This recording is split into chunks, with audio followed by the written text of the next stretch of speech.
Spring break is approaching and concerns over safety remain following a student missing in the Dominican Republic. Buzzer-beating upsets, small-name schools rise to fame. Get your brackets ready. March Madness is here. And a make-your-own mocktail event hosted by TitanWell encourages sobriety. All this and more coming to you right now on OC News. This just now in tech news, the first responder on the scene. There's been a lot of collaborative efforts over the years. Blessed to be here in Fullerton. Brought to you by the broadcast journalism students at Cal State Fullerton. OC News starts right now. Good evening and welcome to OC News. My name is Viviana Garcia. And my name is Jonathan Mansour. Thank you for joining us tonight.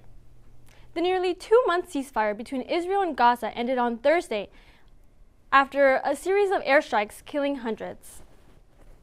The devastating attack occurred days after Israel negotiators returned from meetings aimed at reaching a new deal for releasing hostages and starting discussions on a permanent end of war. Hamas said the deaths include 5 of its senior officials and families. According to Gaza health officials, the strikes killed 400 people, including women, children, and injured at least 500. Since the aerial strikes, the Israel Defense Forces launched ground activities to expand their control in key Gaza corridors.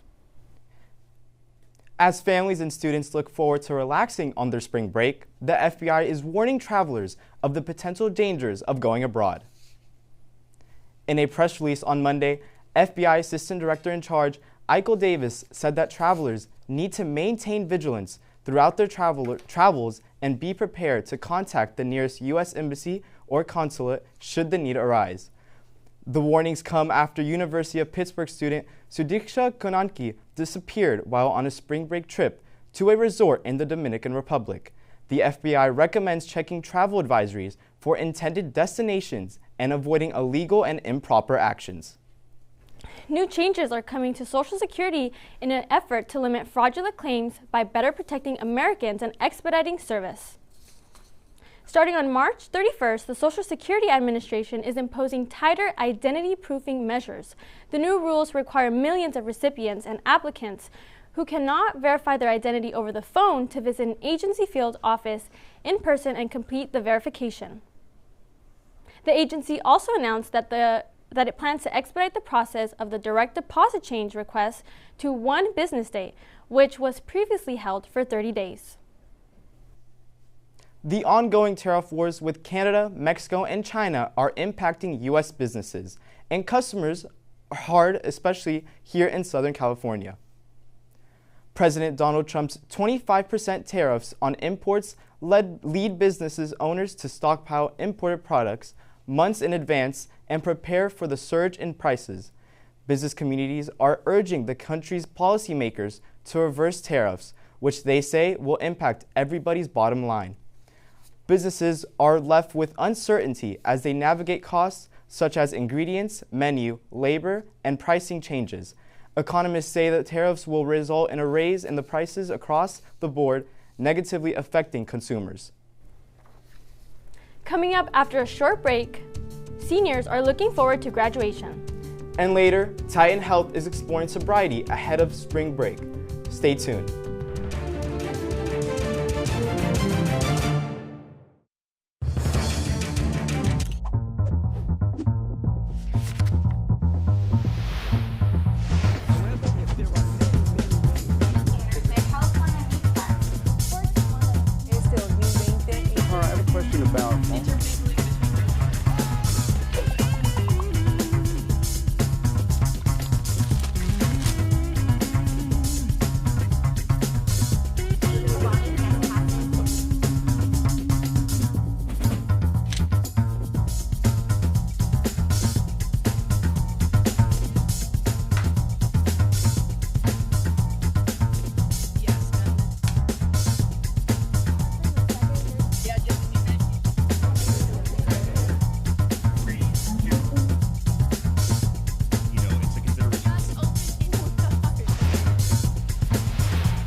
We're all just trying to keep things running for those who rely on us. That's why we don't have time to be sick with the flu. We don't have time for delays. we don't have time for spills. Next. We don't have time for setbacks. Let's be real. Getting the flu shot Helps you fight the flu. Get a flu shot for yourself and those around you too.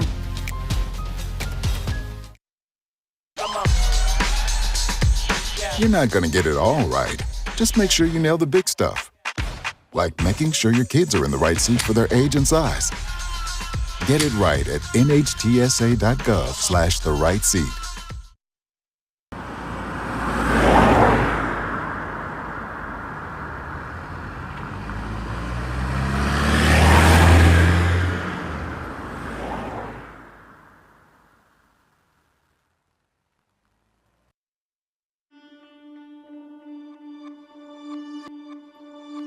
You'll be the first, Mija.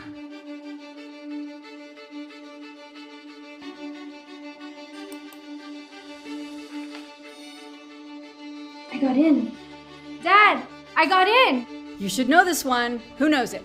So how's it going in school?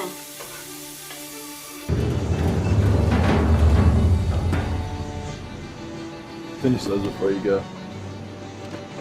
Management function that seeks to develop mutually beneficial relationships with all of our audience.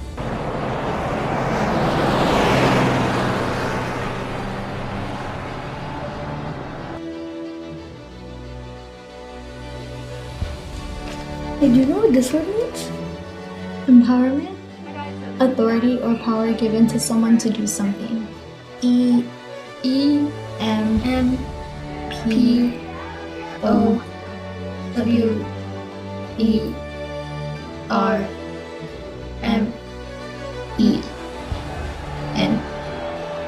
T.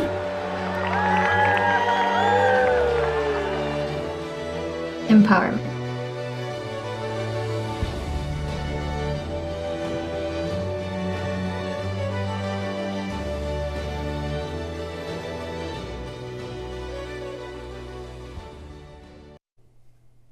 After a couple of rainy weeks, the sun is finally coming out again, and it's starting to look less like winter and more like spring. For more on the weather, here's Andrea Restrepo. Thanks, Jonathan. It sure has been raining recently, but things are definitely looking up. Let's take a look at the current temperatures. As for the weather today in Fullerton, we currently have a temperature of 78 degrees with a low of 49 degrees. Wind today is around 3 miles per hour with a humidity of 17%. Our sunrise this morning was at 6:54 a.m. and our sunset this evening will be at 7:02 p.m. Looking ahead to our 5-day forecast heading through the end of the week and through the weekend, we are looking at sunny skies with temperatures in the 70s and even in the low 80s as Monday approaches, with lows being in the high 40s and low 50s. That's all I have for the weather. Back to Jonathan and Viviana at the desk for more news. Cal State Fullerton students are gearing up for their big day, and GradFest is the one-stop shop to get everything they need. Our reporter, Violeta Sanchez, is here on campus with more on the event. Fullerton's GradFest up their cap, gowns, and other essential items for graduation. For many, this is more than just a shopping trip. It's a milestone moment. The purpose of GradFest is to pull all of the resources that a student might need. So that'd be the commencement office, obviously purchasing your cap and gown, the registrar's office. It's just fun to see the students and their journey as they go through college. It allows me to order the cap and gown, which is obviously one of the most important things. It also addresses questions, and if I can feel the energy, it feels good to be here. It's just a lot of emotional because it was the day that me and my grandfather dreamed up, but unfortunately he passed away back in 2021, so it's just exciting to finally graduate. Yeah. With graduation right around the corner, students say that this event makes it feel official. Now, all that's left to do is to cross that stage and turn that tassel. Reporting live from Fullerton, I'm Violeta Sanchez with OC News. Back to you guys at the desk. Now to Connor Raleigh for some sports news, including March Madness. Spoiler from my bracket, I got Michigan State, Connor. Terrible pick, Jonathan. It's the greatest time of the year. Baseball, softball, and oh yeah, March Madness. Let's get right into it. At Cal CSUF State softball Fullerton's kicked off their Big West home opener this weekend against UC Santa Barbara after losing the first game of the series. The Titans came out looking for revenge. The Gauchos started off hot, scoring 2 runs in the first inning. However, the Titans quickly bounced back, taking a 4-2 lead. UCSB answered with 3 more runs to retake the lead at 5-4, but Cal State Fullerton responded with 4 unanswered, moving ahead 8-5. Everything seemed to be going the Titans' way until the top of the 6th, when the Gauchos scored a run, cutting the Titan lead to 2 before hitting a 3-run home run, putting them back on top 9-8. Despite the Titans tying the game up and sending it to extras, UCSB held on to their lead, winning 11-9 in extra innings and sweeping CSUF 3-0. CSUF looks to bounce back in the next weekend in a series against Cal Poly. Moving from one diamond to another, Titan baseball took on UNLV Rebels yesterday at home. The boys started off strong after a ground out led to a 1-0 lead for the Titans. Fullerton pitching was on fire, forcing shutout inning after shutout inning. After a few mistakes in the 4th inning, Cal State Fullerton went on to score an in-the-park home run off of a squeeze bunt. That's right, a squeeze bunt, scoring another 3 runs, bringing the lead up to 4. The rest of the game was a pitching battle, with CSUF ultimately winning, holding UNLV to a 4-0 shutout, only allowing 4 hits. Looking forward, the Titans will travel to Riverside for a weekend series. Now let's get into the greatest sporting event of all time, March Madness. UNC took on SDSU in the first 4 matchup after UNC received a lot of backlash as people said they didn't deserve to be in the tournament. It's safe to say that UNC did not take that lightly, as they went on to absolutely dominate the game, leading 47-23 at half. You're probably expecting a crazy March Madness comeback, right? Yeah, no. UNC would go on to win 95-68 in a statement performance by the Tar Heels. Now let's take a look at the bracket. Going on our 1 seeds, we got Auburn, we got Duke, we got Florida, and we got Houston. But let's be real, they aren't going to win. If you got a pick like mine, you're going to be taking Vanderbilt to the Final Four. And you may be thinking, Vanderbilt, but hey, just keep watching. Now let's move on to the women's bracket. In the women's bracket, it's looking like we're going to get a Big Ten versus SEC matchup in the Final Four, as I got UCLA, USC, Southern California, Texas, and South Carolina, as they look like they're going to dominate it. Well, that's all the sports from me. Back to Viviana and Jonathan at the desk. After another short break, we take a look at Titans Health's sobriety event. And Hope Ferris gets us updated on the busy world of entertainment. Stay tuned.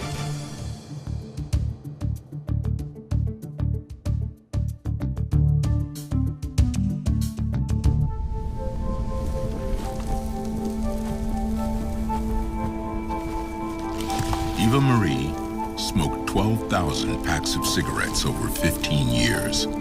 She quit, and now there's a new lung cancer screening that could save her life. You stopped smoking. Now start screening. No matter how much you smoked, early detection could save you. Talk to your doctor or learn more at savedbythescan.org.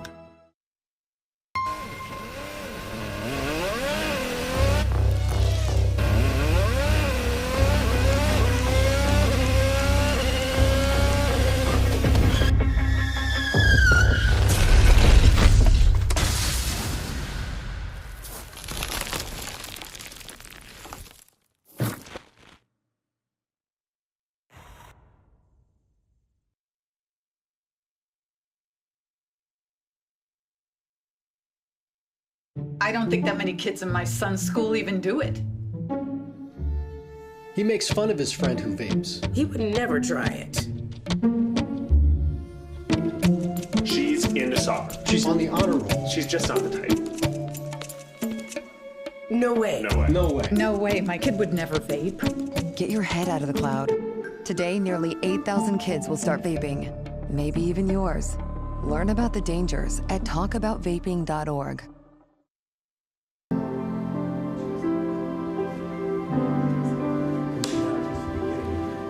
My dad showcased a sense of love that I never had before.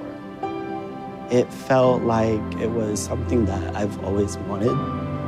I mean, he's not only my parent, like he's like my best friend.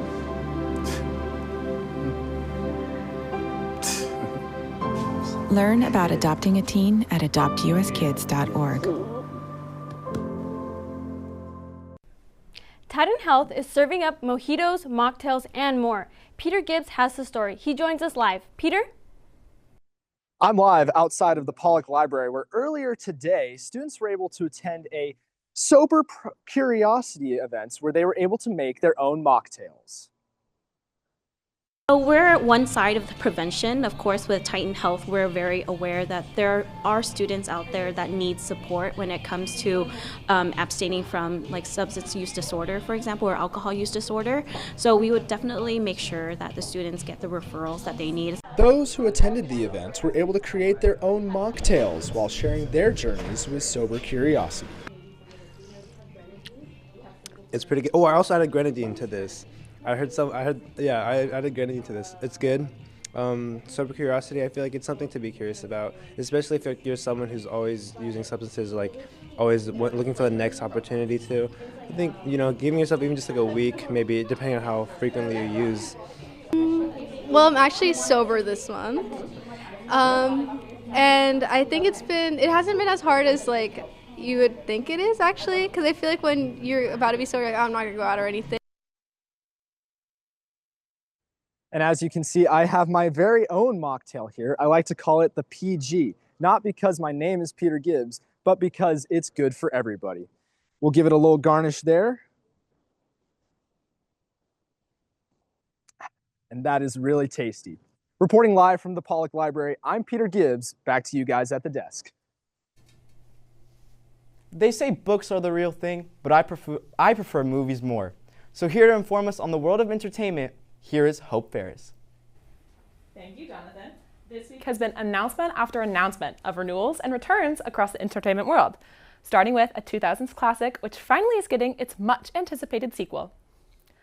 Disney dropped the first trailer for Freakier Friday, a sequel to Lindsay Lohan and Jamie Curtis's 2003 movie, Freaky Friday, switching bodies doubles in the movie with the introduction of two new characters played by Julia Butters and Sophia Hammonds, who will be a generational addition to the original mother-daughter duo. Many original cast members are set to make an appearance, including Chad Michael Murray, who played Lohan's boyfriend in the first film. The movie is set to open in theaters August 7th. One of Apple TV's most popular shows has officially been confirmed for a season 4. 2 years after the finale of Season 3, Ted Lasso, an Apple TV original all about believing while following a UK soccer team, has been renewed for a Season 4. Jason Sudeikis, developer, executive producer, and main character, will return to Richmond, continuing the story, this time coaching a women's team. In a statement talking about the new season, Sudeikis said, "The folks at ASC Richmond learn to leap before they look, discovering that wherever they land, it's exactly where they're meant to be. The release date has yet to be announced." The latest installment in a worldwide series was released yesterday. The 5th installment and second prequel to the Hunger Games series, written by author Suzanne Collins, was released yesterday. Sunrise on the Reaping recounts the story of the 50th annual Hunger Games and its victor, Hamish Abernathy, who in the original trilogy was played by Woody Harrelson and was the mentor to both Katniss Everdeen and Peeta Mellark during their games. Collins continues to expand on the overall picture of Panem with subtle political commentary, something not out of character for the author. The book has already been confirmed for its movie counterpart, set to be released in November of 2026. Trust me, books are definitely better than movies. That is all I have for you this week in the world of entertainment. Back to Jonathan and Viviana at the desk. This is a warning, Walter White and Jesse Pinkman. If you're around, be careful, because the owner of Los Pollos Hermanos, Gustavo Fring, is coming to town. Alex Heitman has more. Thanks, guys. I'm here at the TSU, where ASI is hosting another Beyond the Conversation event. Actor and Critics' Choice winner Giancarlo Esposito will be here to talk to students tomorrow evening. That's right, you heard me. The main antagonists from the hit TV shows Breaking Bad and Better Call Saul will be here to talk to you. He has also been in newer shows such as The Mandalorian and the 2019 drama, The Boys. He's a very cool character. I like the way that he embodied his role in the show, made it seem like he was able to carry the show in the best kind of way. I think that's why everyone loved it. He wouldn't really be paying attention to like panels like this, but I guess he really does like the fans and just like trying to have students be more motivated to like do TV shows or anything like that. I think it just goes to show how popular Cal State Fullerton is to be able to bring in such a high-class actor like that, and it could just show students that they can kind of do whatever they want to do with their life. So it's a good way to bring someone in to push students to just follow whatever they want to do. Spots for the event are currently fully reserved through ASI right now. However, there is an online waitlist to join that will automatically add you to a spot if one becomes available. The event is at 6 p.m. and the link to sign up is through the ASI CSUF Instagram page. Get here early. Even though the event starts at 6 p.m., the lines will start to get long. Reporting for OC News, I'm Alex Heitman. One woman from California became a certified billionaire. She was the only person in the entire country to match all 6 Mega Millions drawing numbers. Rosemary Casarita is the only winner of the $1.2 billion jackpot purchased on December 27 at the Sunshine Food and Gas Circle K in Cottonwood, California. Casarati chose to receive a lump sum, making her total earnings from the win about $571 million. If Casarati had opted to receive annual payments, she would have received an amount closer to the $1.26 billion. She declined to participate in Monday's press conference and told lottery officials she wants to remain private as possible, but is grateful and happy to have won the money. Viviana, what a wonderful win for her. Personally, if I won, I'm going to splurge and buy some flight tickets. Ooh, I think I'd get a big house. Thank you for tuning in this evening to OC News. Our next show will be in 3 weeks on April 9th. My name is Viviana Garcia. And I'm Jonathan Mansour. Make sure to follow us on social media at OC News, CSUF, and at Titan TV, CSUF. Good night, everyone.